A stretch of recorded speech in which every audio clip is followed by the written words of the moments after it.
Right, so hello, welcome back to the channel. Yes, you read that right.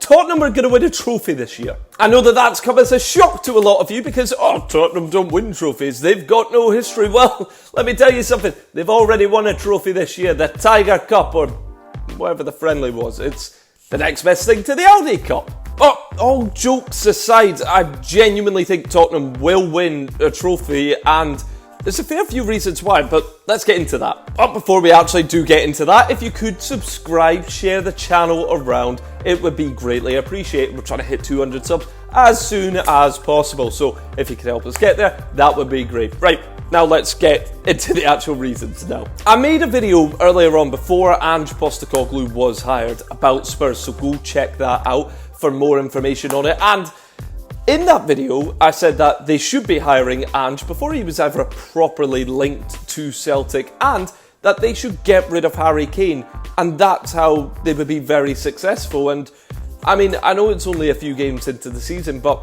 they're looking really good.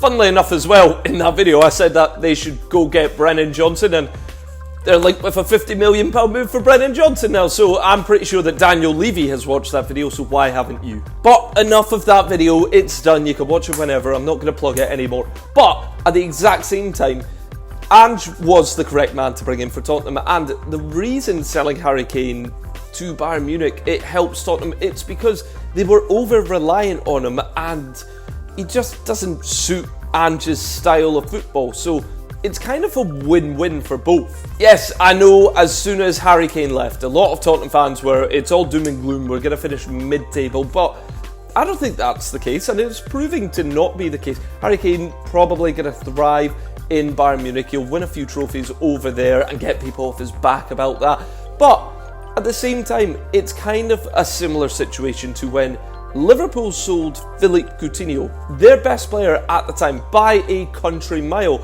And it sort of just brought out the best of Salah, Mane, Firmino, even Henderson was playing well. They brought in Van Dijk, Alisson. They used that money wisely to reinvest in the squad. And instead of having one player, they spread it across 3 or 4 different players to strengthen the team there.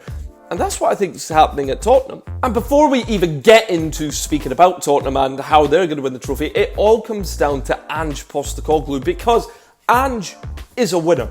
He wins everywhere, and I know that was said about Conte and Mourinho, and I even thought that with Conte and Mourinho, they'd go and win a trophy, but this is different. I mean, Ange has got that ruthlessness that Mourinho and Conte have, not in the same way, but he just gets rid of players. If you don't play his style of football, you will not be at the club anymore. It's as simple as that, and I know Mourinho and Conte did that, but they did it in a we must not lose to win way, whereas Ange goes in with a we're going to win way, we might concede some goals, but we will outscore you kind of way, and it's brilliant attacking football. And if you look at the most successful managers for Tottenham in the wee time period, it's not been the Mourinhos and Contes, it's been the Pochettinos and even the Harry Redknapp. I know it was Juan de Ramos who won the League Cup with them, but he was kind of a placeholder, and Redknapp really took that team, made them a Champions League team. And I mean, what more needs to be said about Mauricio Pochettino at Tottenham Hotspur, getting them to a Champions League final, top 4 pretty much every single year, bar a year or two, and they were in finals and semi-finals. They were just really unlucky to come up against Chelsea's. I mean, Leicester had that miracle season, Man City. It's really unfortunate that they did never win a trophy in that time. I mean, Ange has pretty much won trophies wherever he's gone. He was at Brisbane Roar for 3 seasons, and he even won the league with them in the 10-11 season. He went to Melbourne Victory, but at the same time, he was only there for a year before he went on to coach the Australian national team for 4 years, 2013 to 2017, and he won the Asian Cup in 2015, so there we go, another trophy. Then he went on to go to Japan, to Yokohama, and then they won a trophy there. They won the league in 3 years, and at Celtic, he won 5 out of the 6 trophies available to him, winning the treble in his last season, and the only time he didn't win a treble was when Rangers won the Scottish Cup and knocked them out in the semi-final and sadly beat Hearts in the final, but we don't need to talk about that. I don't think as well people realise Celtic were in genuine turmoil when Ange took over. I mean, yes, it's a two-horse race, it's the Scottish League, we know all this, but at the same time, Celtic have been dominant since Rangers had left, and even when Rangers were still there, they were both dominant factors. But the only thing Celtic cared about, they didn't care about European football, which I addressed in my other previous video, so you should go watch that because not a lot of people did, but at the same time, they only care about the league. Rangers and Celtic only care about outdoing each other in the league. 55 versus 53, and a lot of them have asterisks, and Rangers doesn't count, this and that, blah, blah, blah. It's a loser debate, really, because it's like my Ferrari's bigger than your Lamborghini. It's just, who cares? And Celtic, they didn't get the 10 in a row that they desired so much. They didn't even win the Scottish Cup that year. They didn't even win the League Cup that year. It was a disaster. St Johnstone got a cup double, Rangers got the league. Oh, it was awful. It's one season of failure. Grow up. I mean, who actually cares? But Ange took over, and the team, it was old and it was stale, and it was a mess left by Brendan Rodgers, picked up by Neil Lennon, where he did absolutely nothing with it. But that summer where Ange came in, he had big calls to make. He got rid of club captain Scott Brown, he got rid of League Riffis, Oliver Encham, Christopher Ayer, Ryan Christie, and Odsonne Edouard, arguably their best player. And these were massive calls to make, because he didn't even start the season off very well. He lost his first game at Tynecastle to Hearts 2-1, who were a newly promoted team, let's not forget. And he actually lost 3 of his first 6 games, losing to the likes of Livingston. So he had to bring in his own players. He brought in Kyogo, he brought in Abada, Jota, Carter Vickers, Maeda, Hatate, Joe Hart, Starfelt, Juranovic, O'Reilly, and Giakoumakis. And these guys, they were all sort of unknown commodities.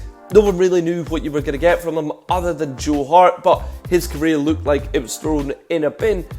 But it all worked out, didn't it? The team had a complete turnaround, won 2 trophies that year, including the league by a country mile, and the League Cup. Yes, he's not been able to get teams to work in European football yet, in the way that it's not worked for Celtic.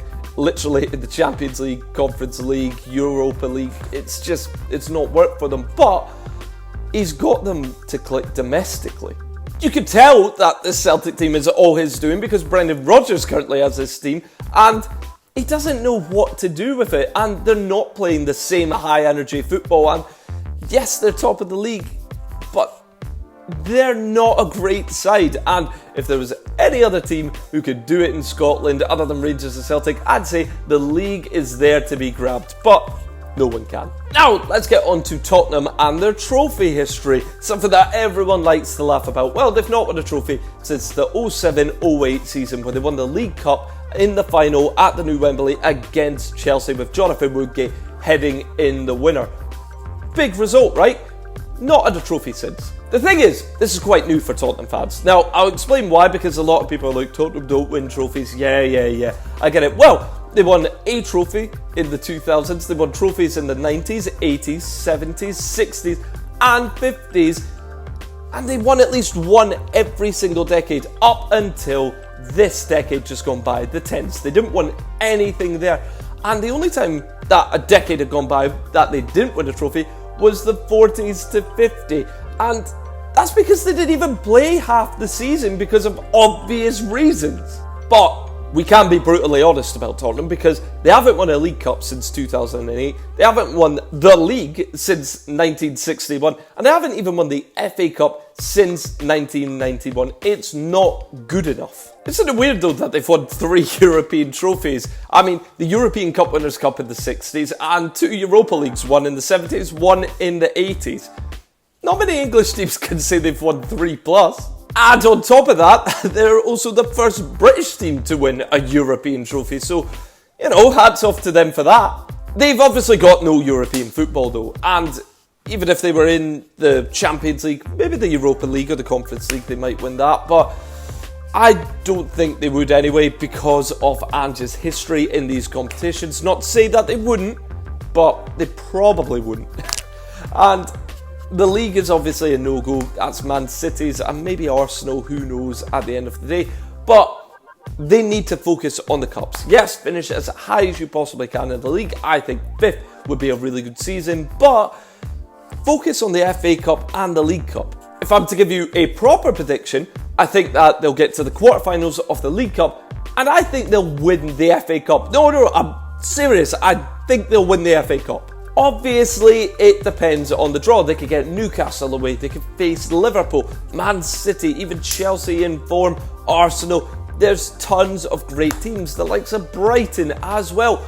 But if the draw is kind to them, and they only get a difficult tie, maybe to the final and maybe the quarter or semi-final, I still think they'll win it. I think they'll put so much emphasis on getting the FA Cup, just getting that first trophy for Ange Postecoglou, getting the monkey off the back and just saying, look, we've won a trophy. Now we can advance and now we can try and get more players in because we're playing great football and we're winning things. We're in a good position. That's what I think will happen to Tottenham this year. I mean, James Maddison is Tottenham's best player now. He just is. It's not Youngmin's son. It's definitely not Romero. It is James Maddison. He's such a brilliant creative spark. He plays in that number 10. He can play anywhere in the midfield. You could put him out wide right. You could probably put him out wide left. You could even put him as a false 9. And I think he would do a brilliant job. Everything goes through him. He's confident on the ball and he wants the ball. And that's the important thing. It doesn't matter if he takes a shot and he misses or misplaces a pass. He'll put in the effort to get it back. But you want these risk takers. Son will have a fine season. I don't think it will be brilliant. Richarlison, I backed him to do very well. He's not started the season very well. And if he doesn't start adding goals, yes, they need a striker. They really do need someone who can get them the goals. Because, yes, we know Maddison will create and get the odd goal or two, but they need a proper finisher. They have plenty of players as well, and Ange is trying to trim the squad down. But the likes of Bentancur is going to come back, and that midfield of Bissouma, Bentancur, and James Maddison, I can't think of too many midfields that are better than that. The only ones that come to the top of my head are Man City and Newcastle. But even then, I think there's a debate, and Tottenham could genuinely have the best midfield in the league. Them or Newcastle, probably. My only worry for them truly is that defence. They'll get goals, they'll create chances, but that defence is very shaky. My thoughts on Romero and Porro never change. It's the fact that they are dodgy. They are liabilities at the back. And when they're good, yes, they're really good.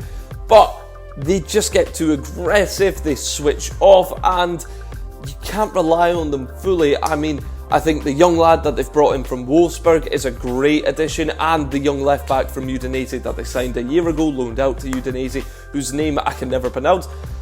They're brilliant, but there's no depth there. If there's an injury, 2 injuries, they're in trouble. So if they could get an extra defender in or two and trim some of the fat off the squad, maybe bring in another striker, Tottenham are looking a lot better than what I think people expect from them. So there we have it. I think Tottenham will win the FA Cup this year. That's what I'm sticking with anyway. Let me know what you guys think in the comments below as well. Do you think Tottenham will win a trophy this year? And if not, when will they next win silverware? Because they will at some point, surely. If you did like the video, give it a like, funnily enough, subscribe and share it around. It's all free, it costs you nothing. Thank you so much for watching, and I'll catch you later. Cheers.